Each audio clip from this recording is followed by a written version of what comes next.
మేడ్చల్ జిల్లా కుత్బుల్లాపూర్ నియోజకవర్గం కాంగ్రెస్ పార్టీ విలేకరుల సమావేశం ఏర్పాటు చేశారు.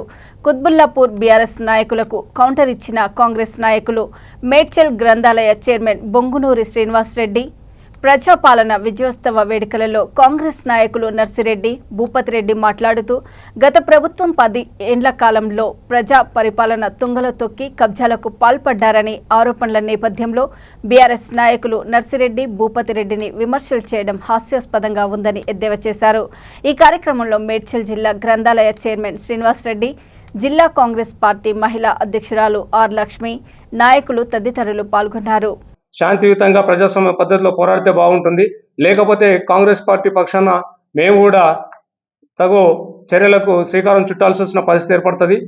ముఖ్యంగా మీరు మీ ఎమ్మెల్యే గారిని అడగండి, స్థానికంగా డబుల్ బెడ్రూమ్లు ఎంతమందికి ఇచ్చారు, లేదా ఎవరికైనా ఉద్యోగాలు ఇప్పించారా, లేకపోతే ఎక్కడైనా మౌలిక సదుపాయాలు పూర్తి స్థాయిలో అమలు చేశారా, ఒకసారి మీరు ఆలోచన చేయమని చెప్పేసి టీఆర్ఎస్ నాయకులను, గల్లీ నాయకులను, ముఖ్యంగా గల్లీ నాయకులు, మీరెక్కడ వార్డు మెంబర్లో గెలిచారు, కనీసం మీకు నెత్తి మీద 4 ఓట్లు ఉన్నాయా, మీ నెత్తి మీద 4 ఓట్లు ఉన్నాయా, ఒకసారి ఆలోచన చేసుకొని భూపతి రెడ్డి గారి గురించి మాట్లాడండి. మీరు ఆయన ఒక ఎమ్మెల్యే గారి గురించి మాట్లాడితే మీరు గల్లీ స్థాయి నాయకులు వచ్చి మీరు ఒక రాష్ట్ర పిసిసి ప్రధాన కార్యదర్శిగా హోదాలో ఉన్నటువంటి వ్యక్తిని మీరు మాట్లాడము అది పద్ధతి కాదు.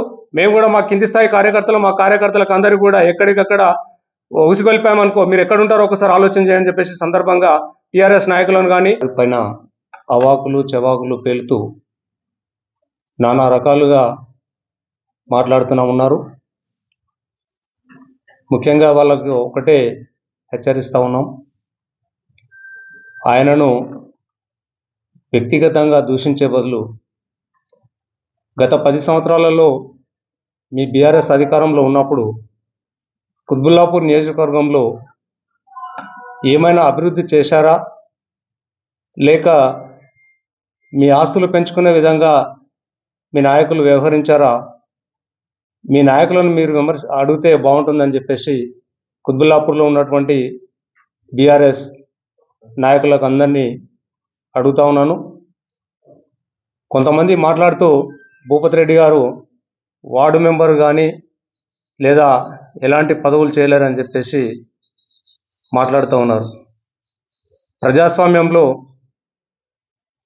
వార్డు మెంబర్ ముఖ్యమే, కానీ ఆయన ఒక కర్మాగారం, రాజకీయ నాయకులను తయారు చేసేటువంటి ఒక నాయకత్వ లక్షణాలు ఆయన దగ్గర పుష్కలంగా ఉన్నాయి. ఎంతోమందిని కూడా ఎంపీటీసీలుగా, సర్పంచ్లుగా, వార్డు మెంబర్లుగా తన వ్యక్తులను గెలిపించుకొని ఆయన హుందాగా ఒక రాజకీయ కర్మాగారాన్ని, రాజకీయ పాఠశాలను స్థాపించినటువంటి వ్యక్తి ఆయనను ఈరోజు మీరు వ్యక్తిగత దూషణలో దిగడం మంచి పద్ధతి కాదు. ఎందుకంటే ఇది ప్రజాస్వామ్య పద్ధతిలో మీరు రాజకీయ విమర్శలు చేస్తే బాగుంటుంది తప్ప మీరు వ్యక్తిగత దూషణలో పోతే మా కాంగ్రెస్ పార్టీ కూడా చూస్తూ ఊరుకోదు. మాకు కూడా చాలా వస్తాయి వ్యక్తిగత దూషణలు తిట్టాలంటే, కానీ మేము సంస్కారవంతమైన రాజకీయాన్ని మేము నడుపుతా ఉన్నాం. అలాగే టీఆర్ఎస్ నాయకులు మీరు చాలా జాగ్రత్తగా ఉండాలని చెప్పేసి సందర్భంగా హెచ్చరిస్తా ఉన్నాను.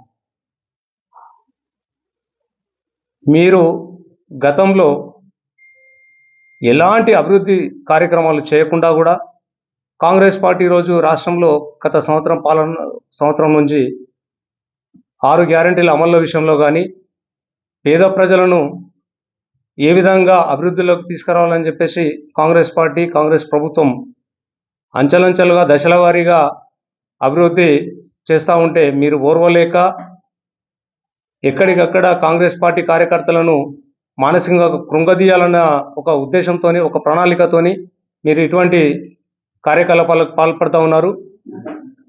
అలాగే మీ ఎమ్మెల్యే గారిని అడగండి, గతంలో 2014లో అధికారంలోకి వచ్చినప్పుడు మీ టీఆర్ఎస్ ప్రభుత్వ పెద్దలు ఈ చిన్న పసిగుడ్డును పట్టుకొని కాంగ్రెస్ పార్టీ నాయకులు అవాకులు చెవాకులు మాట్లాడుతున్నారని చెప్పేసి, తెలంగాణ వచ్చిన పసిగుడ్డును పట్టుకొని చెప్పేసి మాట్లాడుతున్నారని చెప్పేసి మీరు ఒక 5 సంవత్సరాల కాలం వెల్లదీస్తూ తర్వాత రెండోసారి అధికారంలోకి వచ్చిన తర్వాత టిఆర్ఎస్ నాయకులు ఏదైతే మరి నిన్న మా రాష్ట్ర నాయకులు పిసిసి ప్రధాన కార్యదర్శి అయిన భూపతి రెడ్డి మాట్లాడారో, ఒకటి గుర్తుపెట్టుకోవాలి, ఫస్ట్ నుంచి కూడా ఆయన ఇప్పుడే